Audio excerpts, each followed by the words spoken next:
मैं बिना कोई देरी करते हुए हमारे आज के मुख्य वक्ता से आग्रह करूंगा कि आज आपके जीवन का अनुभव और परमात्मा के प्रति आपकी कैसी अनुभूति रही, आप सबके सामने शेयर करेंगे आदरणीय परमानंद जी महाराज।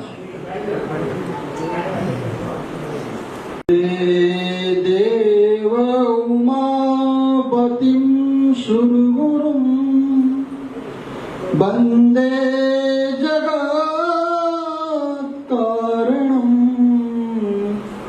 वन्दे पन्नगभूषणं मृगधरं वन्दे पशूनां पतिं वन्दे सूर्यशशाङ्कवह्निनयनं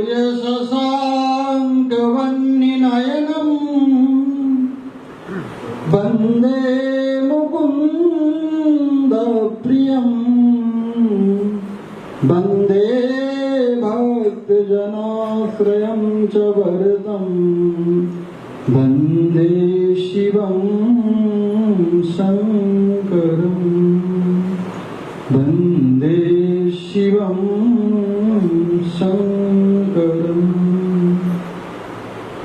परम सद्गुरु परम पिता परमात्मा अकारण करुणा वरुणालय भक्तवांछा कल्पतरु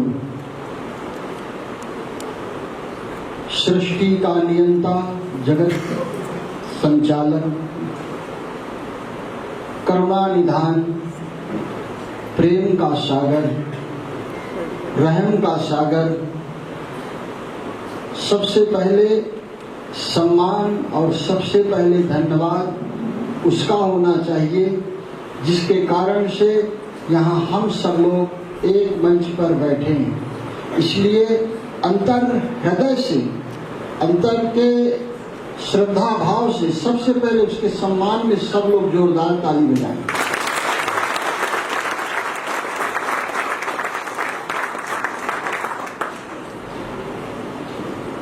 सम्मानित मंच परम आदरणीय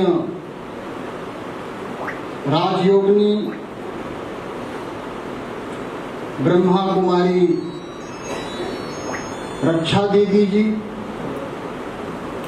परम आदरणीय परम सम्माननीय राजयोगिनी ब्रह्मा कुमारी चेतना दीदी जी,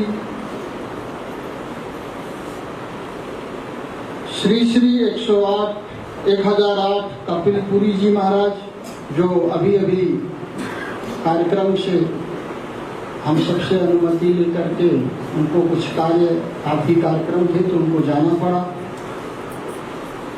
महंत श्री सतीश दास जी महाराज, ग्रंथी जयवेंद्र जी महाराज और हमारे इमाम मौलाना जी, डॉक्टर ओपी चिटकारा जी, डॉक्टर कृष्ण कुमार लांबा जी, एसडीएम आप इस क्षेत्र के एसडीएम श्री मुकुंद जी, और आज के इस कार्यक्रम में अपना अनमोल समय निकाल करके हम सबको कृतार्थ करने, हम सबका सम्मान बढ़ाने के लिए आप सभी का जो आप लोगों ने ये समय दिया, तो आप हम सबसे भी ज्यादा आप सबका बहुत बहुत धन्यवाद इस कार्यक्रम में अपना कीमती समय निकालने के लिए। क्योंकि यदि आप इन कुर्सियों पे बैठे न होते तो हमारा दिल बोलने के लिए कभी तैयार नहीं होता। आप बैठे हैं इसलिए आज इस मंच से इस दास, मैं अपने आप को न संत समझता हूँ न आचार्य समझता हूँ। ये डिग्रियां जरूर हमने ली है संत की, लेकिन सत्य कहें कि हमारी जो ये बहनें ब्रह्मा कुमारी, हमारी ये बहनें ये तपस्वी हैं, ये योगिनी हैं, ये बाल ब्रह्मचारिणी हैं, इन्हें जितना भी सम्मान दें, इन्हें अभी हमारी दीदी ने संतों का सम्मान किया कि संत न होते तो ये संसार खत्म हो जाता। बात बहुत सत्य है कि संत न होते तो संसार जरूर खत्म हो जाता, लेकिन अब ये संसार खत्म होने की कगार पे पहुंच रहा है। अब इसलिए परमात्मा ने इन माताओं और बहनों को ये कार्य सौंप दिया कि अब संतों ने अभी तक संभाला, लेकिन अभी तक पूरा कार्य संभाल नहीं सकते। इसीलिए जगत जननी जगदम्बा को, जो इन संतों को भी जन्म दी है, उसको परमात्मा ने ये कार्य सौंप दिया। संत कहां से पैदा हुए?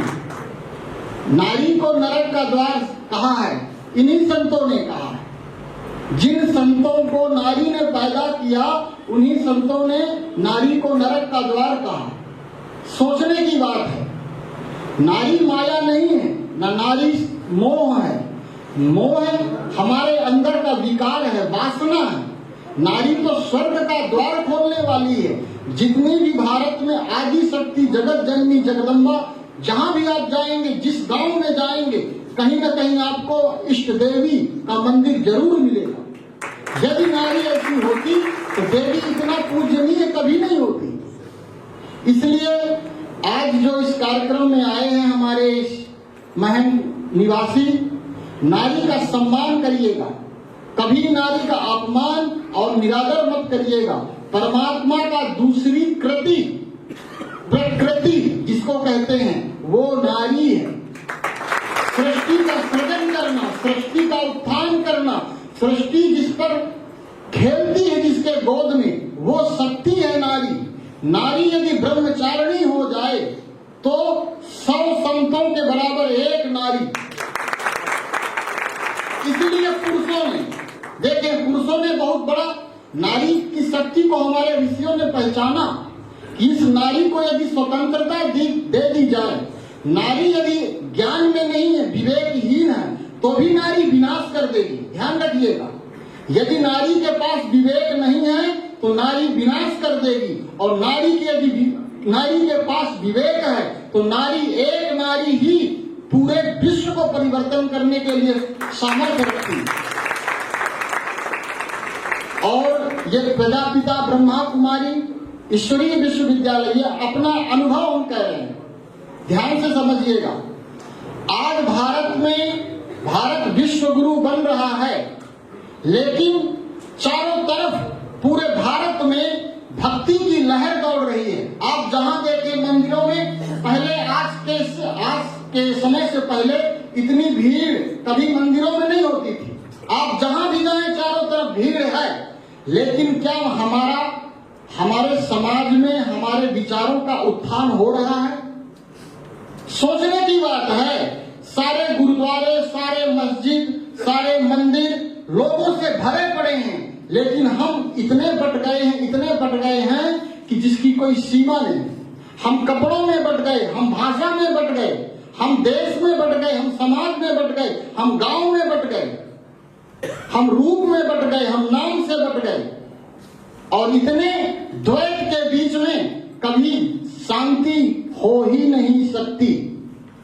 तुलसीदास जी ने रामचरितमानस में कहा, कर्म प्रधान विश्व रचि राखा, जो जस करहि सो तस फल चाखा। तुलसीदास जी ने ये नहीं कहा कि भक्ति प्रधान विश्व रचि राखा। तुलसीदास जी ने ये भी नहीं कहा धर्म प्रधान विश्व रचि राखा। तुलसीदास जी ने ये भी नहीं कहा पूजा पाठ के दम पर, ग्रहों के दम पर जो है विश्व का परिवर्तन हो सकता है। उसका मुख्य कारण क्या बताया? कर्म। क्या बताया? कर्म। यदि कर्म अच्छे हैं तो भगवान भी आपको वैकुंठ जाने से नहीं रोक सकता, और यदि कर्म बुरे हैं तो भगवान के भगवान भी आ जाएं, आपको वैकुंठ नहीं ले जा सकते। आप करो पूजा, करो पाठ, करो भजन, आप कर क्या रहे हो? कर्म क्या है? आप बाजार में क्या कर रहे हो? मंदिर में तो सब जो है भक्त बन जाते हैं। मंदिर के बाहर आप कौन हो? मंदिर के बाहर आपका क्या रूप है, वो भगवान देखता है। इसलिए सबसे ज्यादा, और यह संस्था ब्रह्मा कुमारी संस्था कर्म पे सबसे ज्यादा फोकस करती है। इसीलिए इस संस्था को सनातन धर्म का विरोधी भी बहुत लोग कहते हैं। हमने सुना कि संस्था का बहुत लोग विरोध कर रहे हैं। क्यों? क्योंकि यहाँ पूजा पाठ कम होता है। पूजा पाठ इसलिए कम होता है क्योंकि पूजा पाठ कर करके रावण से बड़ा भक्ति वाला कोई व्यक्ति नहीं था। ध्यान से समझना हमारी बात को। रावण से ज्यादा भक्ति कोई नहीं करता होगा यहाँ जितने लोग बैठे। रावण ने अपने एक हाथ में शंकर पार्वती के सहित कैलाश पर्वत उठा लिया। ऐसी भक्ति है शक्ति किसी में? नहीं है। लेकिन रावण की पूजा नहीं होती। रावण ब्राह्मण है, उत्तम कुल पुलस्त करनाती, वेदांत का ज्ञाता, विद्वान है, ज्योतिष की जो है लाल किताब पुस्तक है रावण ने लिखी है, व्याकरणाचार्य है, उससे ज्यादा विद्वान भी कोई नहीं है। तो फिर रावण की पूजा क्यों नहीं होती? सोचने की बात है। राम क्षत्रिय हैं, राम रावण के बराबर भक्ति भी नहीं करते थे। राम के पास उतनी धन संपदा नहीं जितना रावण के पास है, फिर भी राम की पूजा क्यों, रावण की पूजा क्यों नहीं होती? कर्म प्रधान विश्व रचि राखा। पूजा कर्म की होती है, पूजा आचार की होती है, पूजा विचार की होती है, सद्विचार की, सदकर्म की होती है। आप कितने धनवान हैं, कितने उत्तम कुल में हैं, कितने विद्वान हैं, आपने कितना किताबों को कंठ कर लिया है, इससे आपकी महिमा नहीं होगी। आप व्यक्तिगत जीवन में आपका कर्म कैसा है ये बताएगा कि आप कैसे हैं। और ये काम हमारी बहनें कर रही हैं। घर घर जाके, गली गली जाके, यदि आप महल में रहते होंगे तो आपको पता होगा, शिवरात्रि हो चाहे कोई भी दिन, रक्षाबंधन हो, आपके पास जाके रक्षा का सूत्र बांधती हैं और उसके बदले में क्या मांगती हैं? हमको अपनी बुराई दे दो। आज के हमारे संत महात्मा लोग बिना मोटी रत्न के आपको गुरु मंत्र नहीं देंगे। हम स्वयं नहीं देते, हम स्वयं नहीं देते, हम अपने को पहले शुरुआत करते हैं। यदि कोई सेठ है वो ज्यादा पैसा देगा, उसको ज्यादा सम्मान दिया जाएगा। यहाँ कोई किसी से विकार नहीं मांगता कि अपना क्रोध दे दो, अपना लोभ दे दो, अपनी सिगरेट दे दो, अपनी दारू दे दो, ये नहीं। आप कितने पैसे वाले हो तब मंत्र मिलेगा, तब आपको पास में बैठाया जाएगा, आपका सम्मान किया जाएगा। आप कैसा भी काम करो, इससे कोई मतलब नहीं। धन दो, आप 2 नंबर कमाओ, 10 नंबर कमाओ, 20 नंबर कमाओ, आपके पास धन है तो आप सम्माननीय हो, पूजनीय हो। ये अर्थ युग चल रहा, अर्थ युग, कलयुग नहीं, अर्थ युग। सत्य ज्ञान देने वाला हमेशा भीड़ से अलग रहता है। प्रेमानंद जी हैं हमारे इस समय, उन बहुत लोकप्रिय हैं। क्यों? आपने ध्यान नहीं दिया होगा। वो एकदम निस्वार्थ, एक सटीक पे बात करते हैं। किसी उनके पास कोई किसी का सम्मान नहीं है, कोई किसी का अपमान। वो कहते हैं कि आप, एक बार एक माता उनके पास गई, हमारा सर दर्द होता, हमको बहुत तकलीफ है, बीमार रहते हैं, कुछ महाराज मंत्र बता दीजिए। तो उन्होंने कहा यदि हमको मंत्र आता होता तो हम पहले अपनी किडनी ठीक कर लिए होते। डॉक्टर के पास जाओ। संत का काम है आपको सत्कर्म करने की प्रेरणा देना, ना कि भभूत देना, झाड़ देना कि आप जाओ, आज के बाद से आपको कभी बीमारी नहीं आएगी, क्रोध नहीं आएगा। ज्ञान सबसे बड़ी दवाई है हमारे सुख को पाने की, सद्ज्ञान, जो भगवान ने गीता में अर्जुन को समझाया। और वही श्रीमद् भगवत गीता को अर्थ सहित हमारी ये बहनें जीवन में जी करके दिखाती। आपको विश्वास नहीं हो तो आप आश्रम में रुक करके देखो ये जीवन कैसा जीती। जो बोल रही हैं वो कर रही हैं कि नहीं कर रही? कथनी और करनी, परमात्मा को ठगा नहीं जा सकता। ध्यान रखिएगा, यहाँ भगवान को ठगने की कोशिश करते हैं भक्त लोग। अच्छा कपड़े पहन के, परफ्यूम डाल के मंदिर में जाते हैं ताकि लोग सोचे कि ये बहुत भक्तिवान, माला टांग लिए चाट हो। भगवान को नहीं ठगा जा सकता। ज्ञान यदि है आपके पास तो आप विनम्र होंगे, निरहंकारी होंगे, निर्मल होंगे, सहज होंगे, सम होंगे। लक्ष्मण, जब रावण की मृत्यु हो रही थी तब लक्ष्मण जो है, राम ने लक्ष्मण को रावण के पास भेजा। लक्ष्मण जाने को तैयार नहीं था। क्यों? क्योंकि रावण के पास क्या ज्ञान मिलेगा, वो तो खुद अहंकारी उसकी दृष्टि साफ नहीं थी। तो लक्ष्मण फिर भी राम ने कहा जाओ, अब ये अंतिम समय निर्मल हो गया है, अब जाओ, इसके पास कुछ हो सकता है तुम्हें राजनीति का, धर्म का ज्ञान देगा। लक्ष्मण गए तो सर के पास खड़े हो गए। रावण कुछ नहीं बोला, लौट के आ गए लक्ष्मण राम के पास, बोले वो तो कुछ बोल ही नहीं रहा। राम बोले कहाँ खड़े थे? बोले सर के पास। बोले गलत जगह खड़े हुए, पैर के पास खड़े हो। यदि कुछ लेना है तो श्रद्धावान लभते ज्ञानम, श्रद्धा होनी चाहिए तब कुछ मिलेगा, झुकना पड़ेगा तब भरोगे। लक्ष्मण गया, रावण ने फिर ज्ञान दिया। रावण ने कहा लक्ष्मण एक बात हमेशा याद रखना, संपत्ति और शक्ति इनमें यदि किसी को अहंकार हो जाए तो भी उसको मिटाया जा सकता है। यदि कोई धन का अहंकारी हो जाए और शक्ति का अहंकार किसी को हो जाए तो फिर भी उसको मिटाया जा सकता है। लेकिन यदि किसी को ज्ञान का अहंकार हो गया, यदि किसी को मैं महात्मा हूं, मैं बहुत बड़ा पुण्यात्मा हूं, इसका अहंकार हो गया, जबकि महात्मा को अहंकार होता नहीं, पुण्यात्मा को अहंकार नहीं होता, यदि हो गया तो ब्रह्मा विष्णु महेश भी आ जाए उसको खत्म नहीं कर सकते। इसलिए हे लक्ष्मण, रावण ने कहा विद्यावान बनना, विद्वान नहीं बनना। विद्वान और विद्यावान में अंतर है। विद्यावान का मतलब जो विद्या को आचरण में उतार ले उसे विद्यावान कहते हैं। जो विद्या को केवल खोपड़ी तक रखे और दूसरे को सुनाए रट करके उसको विद्वान कहते हैं। और हमारी ये बहनें विद्यावान हैं, विद्वान नहीं हैं, इसीलिए इनको समाज में कहते सनातन धर्म का, इन्हें ये लोग नहीं मानते। ये लोग सनातन धर्म, हम कहते हैं आप हमसे आके पूछो जो सनातन धर्म को मानते हैं कि उनकी परिभाषा क्या है। उनकी परिभाषा है कि आप उठो सुबह से, माला जपो, ध्यान, मंदिर जाओ, भगवान को जल चढ़ाओ, पूजा पाठ करो, हवन करो, हनुमान चालीसा, भागवत गीता, श्रीमद् भागवत गीता का पाठ करो, तब हम क्या कहलाएंगे? सनातन धर्म वाले। हम आपसे पूछते हैं कि कोई व्यक्ति रोज गीता का पाठ करता है, ठीक, और वो सबसे क्रोध में व्यवहार करके बात करता है, आप बताओ वो व्यक्ति धार्मिक है कि अधार्मिक? एक व्यक्ति सुबह उठ करके पेपर पढ़ता है और एक व्यक्ति सुबह उठ करके गीता पढ़ता है। पेपर पढ़ने वाला क्रोध नहीं करता, सहन कर लेता है, कोई कुछ बोल दिया घर में, और गीता पढ़ने वाला बात बात पे क्रोध करता है। आप बताओ पेपर पढ़ने वाला धार्मिक है कि गीता पढ़ने वाला? बात आप कर क्या रहे हो ये नहीं है, बात आपके कर्म व्यवहार में आप कैसे जी रहे हो। हमने भी बहुत पूजा पाठ किए, बहुत पूजा पाठ किए।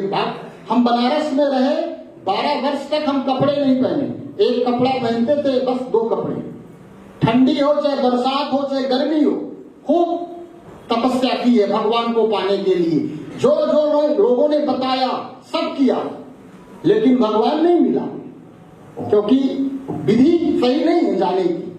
फिर हमको वहीं बनारस में ही ऐसी ही कुछ बहनें, हम तो यही कहेंगे कि हमारी बुद्धि बहुत तार्किक थी, हमको कोई महात्मा समझा नहीं पाते, तो इन बहनों ने ही हमको बनारस में परमात्मा से मिलने का मार्ग बताया। तो हम तो कहते हैं कि इन्हीं को यदि संत कहा जाए, कोई सफेद वस्त्र में कोई संत है, तो हमारी ये प्रजापिता ब्रह्मा कुमारी बहनें ही हैं। अच्छे अच्छे आतंकवादियों को, अच्छे अच्छे डाकुओं को इन्होंने संत बना दिया। आप इनके जीवन कहानी को, पूरी ब्रह्मा कुमारी की कहानी की पुस्तक उसको पढ़िएगा। और इनका हेडक्वार्टर है माउंट आबू, जो धरती का स्वर्ग है। हम गए हैं, एक बार जीवन में अवसर मिले तो उस जाकर के महासागर में एक बार जरूर डुबकी लगाना। सौभाग्य की बात है यदि आपको वहां जाने का अवसर मिल जाए। सबको नहीं मिलता, जिसके पुण्य थोड़ी ज्यादा होंगे उन्हीं को मिलेगा। क्योंकि भगवान की अवतरण भूमि है। सब लोग, हाँ, तो बात हो रही थी कि पूजा पाठ में हम लोग भगवान को हर चीज अर्पण करते हैं। आपको पता है सबसे बड़ा चढ़ावा क्या होता है? भगवान को सबसे ऊंची चीज चढ़ावे में क्या चढ़ा सकता है कोई? धन और क्या? तन तो चढ़ा नहीं सकता कोई कि हम अपना गर्दन काट के रावण जैसे चढ़ा दे, ऐसी सामर्थ्य किसी भक्त में नहीं है। लेकिन आपको बता दें आज यहाँ पर महम के वासियों को कि इन बहनों ने दुग्धम समर्पयामि नहीं, पुष्पम समर्पयामि नहीं, अक्षतम समर्पयामि नहीं, जीवनम समर्पयामि, शिव को स्वयं चढ़ा दिया। अब बताओ सनातन धर्म में कौन इतना ताकतवर व्यक्ति है जो परमात्मा को अपना जीवन ही चढ़ा दे? सफेद साड़ी पहनना कोई मासी का घर नहीं है। सफेद साड़ी किसी नारी को भारत जैसे देश में पहनना बहुत कठिन है, बहुत कठिन है, अत्यंत कठिन है। और जो मतलब जीते जी मर जाना, कफन है, अंतिम में ओढ़ा जाता है, वो भी नहीं ओढ़ते लोग, डरते हैं उसको पहनाने में, अंतिम के बाद भी। आज की महिलाएं यदि उनका पति गुजर जाता है तो वो वस्त्र सफेद नहीं पहनती, लेकिन इन बहनों ने समाज के अंदर की गंदगी साफ करने के लिए जीते जी कफन ओढ़ लिया। आप क्या सोच रहे हैं? इनके पास घर नहीं है रहने के लिए, इनके पास भोजन नहीं है करने के लिए? नहीं, ये वो परमात्मा का चैतन्य रूप है इस धरती पे, जो समस्त मानव कल्याण के लिए उसने अपना जीता जागता प्रत्यक्ष प्रतिबिंब निराकार वो साकार होकर शक्तियों के द्वारा इस भारत को विश्व गुरु बनाने की अलग जगह चुका है। यदि आपका सौभाग्य है, आपका ये परम सौभाग्य है कि यदि आप इनके पास आते हैं, 5 मिनट भी समय देकर इनके पास बैठे। हम यहाँ अतिथि बन के नहीं आए हैं, न कुछ कर सकते। हम अपने को सौभाग्यशाली समझते हैं कि वो परमात्मा अपनी शक्तियों के साथ इस सेवक को भी सेवा करने का अवसर दिया है, इसलिए हम बहुत बहुत कृतज्ञ हैं। कोई बड़ी बात नहीं है। आज हम देख रहे हैं अपने चारों तरफ भारत में भ्रमण कर रहे हैं, हम अपने संतों के हाल देख रहे हैं चारों तरफ। कोई 108 में परेशान, कोई 1008 में परेशान, कोई जगत गुरु। जगत का कितने देश हैं जगत में? जगत गुरु से पूछ लीजिए, नहीं बता सकते, लेकिन उनको टाइटल मिल गया श्री श्री 108 जगत गुरु। जगत गुरु कोई नहीं हो सकता, जगदीश ही जगत गुरु है, कोई जगत गुरु नहीं होता, अल्लाह ही जगत गुरु है। लेकिन नहीं, यहां लड़ाई हो रही है उस पद के लिए, जबकि परमात्मा को पाना है तो सम्मान की भूख को, सम्मान चाहिए तो भगवान को छोड़ दो, भगवान चाहिए पद पाने के लिए परमात्मा को। यहां बहुत अलग चीज है। कबीर हुए, आप इनका जीवन देखिए, कैसा जीवन दिया सबने।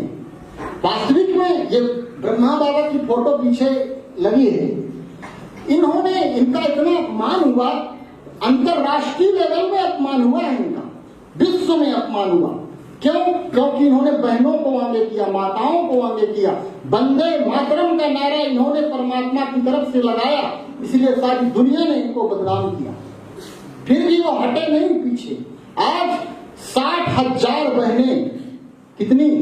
60,000 बहनें चारों दिशाओं में, 10 दिशाओं में, इनके छत्र छाया में परमात्मा ने ब्रह्मा कुमारी बहनों को विश्व परिवर्तन के लिए चारों तरफ फैला दिया। और हमारा मानना है कि अब ये कार्य रुक नहीं सकता, थोड़े समय की और बात है। ध्यान रखिएगा आप लोग, जो लंबी लंबी बिल्डिंगें बना रहे हैं, बड़े बड़े फ्लैट खरीद रहे हैं, सब लोग सावधान हो जाइएगा। बहुत कम समय बचा है, मात्र 10 से 15 साल। आपको विश्वास नहीं होगा क्योंकि आपके गुरुजी लोग ये चीज बताते नहीं है, क्योंकि ये गुप्त बात है। आपको आज बता दे रहे हैं, ज्यादा बैंक बैलेंस के चक्कर में वर्तमान में अपना समय बर्बाद नहीं करिएगा। बस थोड़ा सा भोजन की तैयारी कर लीजिएगा कुछ साल के लिए, बाकी अब एक विश्व परिवर्तन की ओर बढ़ चुका है और कुछ ही समय में आपको रिजल्ट दिखाई देगा। आप देखिए कैसा प्रकृति का प्रकोप अभी हुआ, कितना बड़ा नुकसान संसार में, चारों तरफ विश्व युद्ध की तैयारी, आज नहीं तो कल। उधर वो अमेरिका कब जो है बटन दबा दे, कब रूस बटन दबा दे, कोई ठीक नहीं है, किसी का दिमाग ही नहीं काम कर रहा। मतलब ये है कि अब सारा संसार हलचल में है, इसलिए एक ही ईमानदारी से, वफादारी से परमात्मा को याद करो, वही बचा सकता है, वही दुख दूर कर सकता है, वही अपना है। यहाँ कोई अपना नहीं है, सब स्वार्थ के लोग हैं। आप कितना भी प्यार करते हो किसी को, बस एक चीज कर देना, तुरंत पता चल जाएगा कौन कितना प्यारा है। बस उसकी एक बात जो मानते हो नहीं मानना, बस तुरंत असलियत पता चल जाएगी आपको कि कौन रिश्ता कितना मजबूत है। परमात्मा, आप ध्यान रखना, वो हमारी सारी मुरादें पूरी करता है। ये जीवन उसने दिया, कितना आपने कीमत दिया उसको? कुछ नहीं दिया, फिर भी ये अनमोल जीवन दिया। उससे ज्यादा निस्वार्थ प्रेम हमको इस धरती पे कोई नहीं करता, इसलिए उस पर विश्वास रखो। हमें सब पर विश्वास है, परमात्मा पे विश्वास नहीं है। आज देखिए भूतों को झाड़ने वालों की भीड़ बढ़ती जा रही, चारों तरफ भूतों का बवंडर मचा है, हर जगह लोग पर्ची बना रहे, हर जगह लोग झाड़ रहे हैं। क्यों? क्योंकि हमारा भगवान पे निश्चय नहीं है, इसीलिए भूतों का हमारे ऊपर डेरा बढ़ता जा रहा है। समय का अभाव है, हमारे संचालक जी ने हमें पहले से ही अवगत करा दिया था कि समय लेट से आए। हमें बहुत कुछ और कहना था, लेकिन अभी बहुत सारे हमारे वक्ता लोग बैठे हैं और हमारी आदरणीय बहन जी 5 मिनट जी, अनुभव तो हमारा एकदम सरल सा है कि आज से करीब 7 साल पहले हम बनारस में थे और हमको परमात्मा को पाने की बहुत तगड़ी प्यास थी, बहुत भूख थी।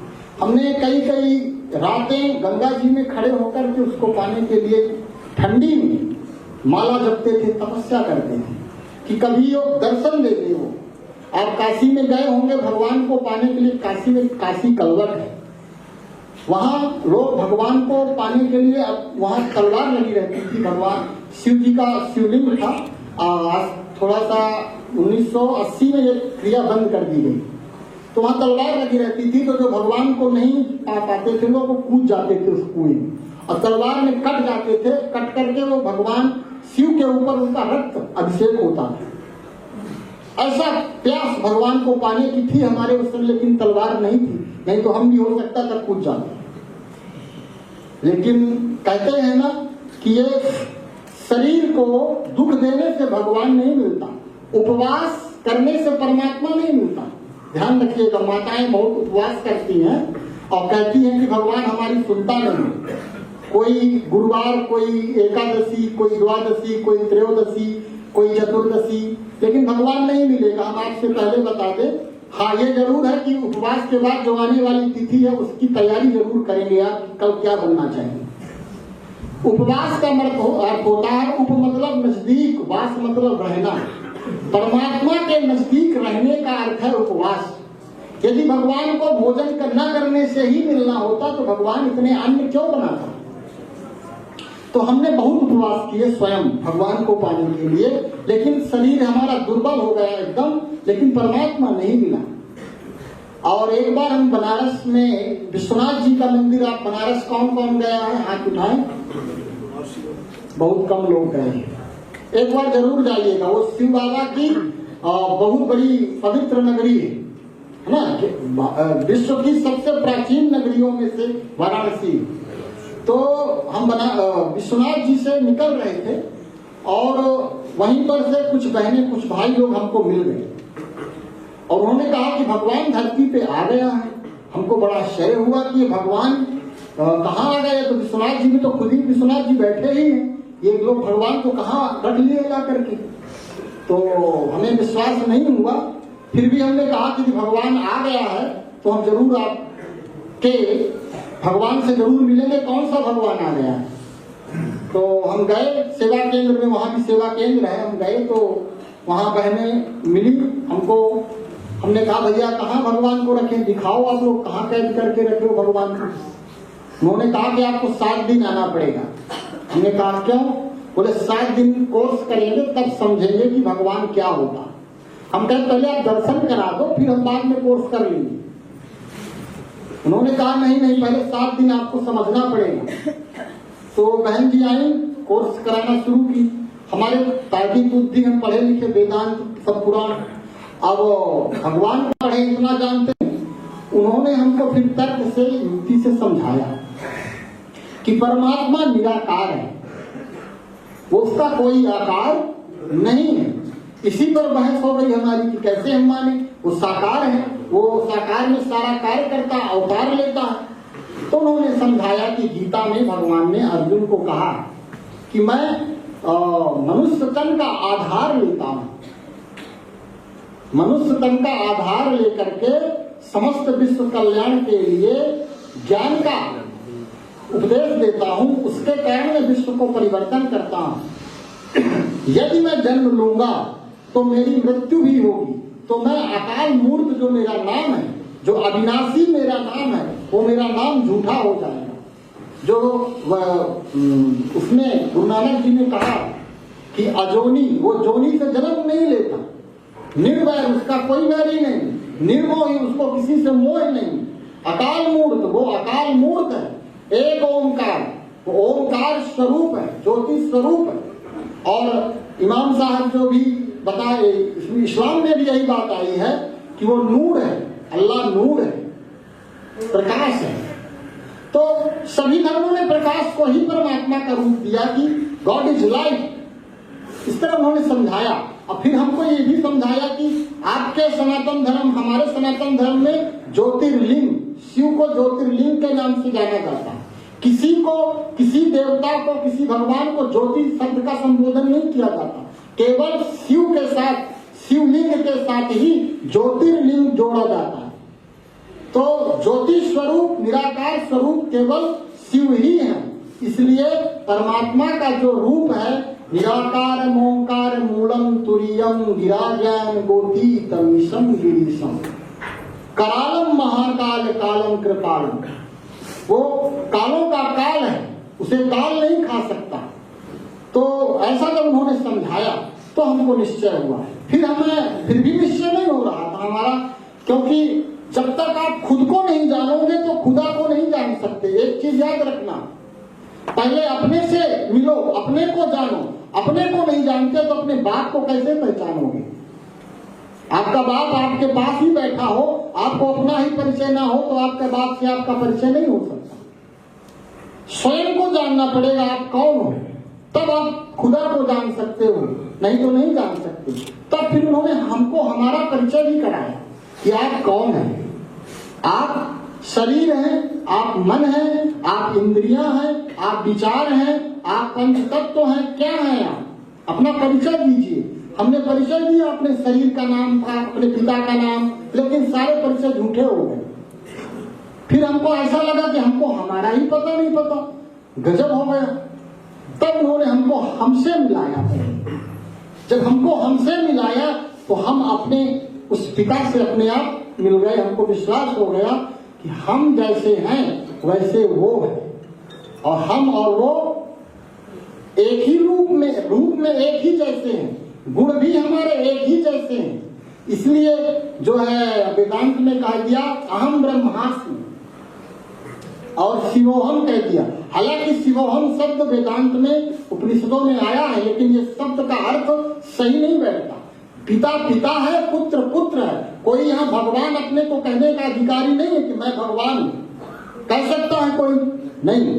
भगवान भगवान है, हम आत्मा है, वो परमात्मा है, हम पुत्र हैं, वो पिता है।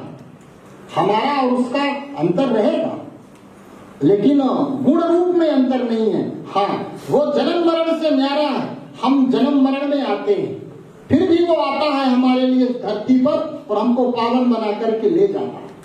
इसलिए ज्यादा समय नहीं लेंगे। ये वाला एक्सपीरियंस कहाँ पर कैसे आप? हाँ, तो ये हमारी यही यात्रा थी। इसके बाद हमको जब निश्चय हो गया कि परमात्मा धरती पर अवतरण ले चुका है, ब्रह्मा तन पे बैठ करके विश्व परिवर्तन का कार्य कर रहा है, तभी से हमने सारे पूजा पाठ अपने शांत कर दिए। हमको किसी की फिर इच्छा नहीं हुई अंदर से। हमको लगा लोगों को सत्य बताओ, झूठा क्या बताना। तो हम वहीं बनारस से फिर निकल पड़े और वहां से आ गए चित्रकूट सतना में। और फिर परमात्मा स्वयं कुछ दिन तक हम 2 साल मौन रहे। मौन में कुछ हमारे प्रश्न थे जो हमको थोड़ा सा परेशान कर रहे थे। स्वयं परमात्मा ने हमारे सारे प्रश्नों का उत्तर उस मौन में दिया। और जब हमारा मन संतुष्ट हो गया तो फिर हम जो है महायज्ञ जो भगवान ने रचा है ज्ञान यज्ञ, इस ज्ञान यज्ञ में लोगों को, आत्माओं को परमात्मा से मिलाने के लिए हम उसके साथ निकल पड़े। और उसकी असीम कृपा कि हमको अपनी शक्तियों के साथ सेवा करने का अवसर दिया। हम उसके लायक नहीं, कोई लायक नहीं है कि उसकी महिमा गा सके, कोई लायक नहीं, उसकी कृपा है। वो कहते उमा दारू जो सित की नाई, सबही नचावत राम गोसाई, जा पर कृपा राम की होई, ता पर कृपा करें सब कोई। इसलिए उसकी कृपा है, उसके कठपुतली हैं हम। वो इस तरह हाथ से नचा रहा है, हम नाच रहे हैं। इसलिए अहंकार कभी नहीं करना, ध्यान रखना, अहंकार से बचना, नहीं तो सब खत्म हो जाएगा। धन्यवाद। आपने बड़े प्रेम से ध्यानपूर्वक इस सेवक की बात को सुना। इसके लिए हम आपके बहुत बहुत बहुत आभारी हैं। आपका तहे दिल से धन्यवाद करते हैं, आभार करते हैं। बहुत बहुत धन्यवाद। ओम, हमारे साथ सभी लोग एक बार बोलेंगे ओम।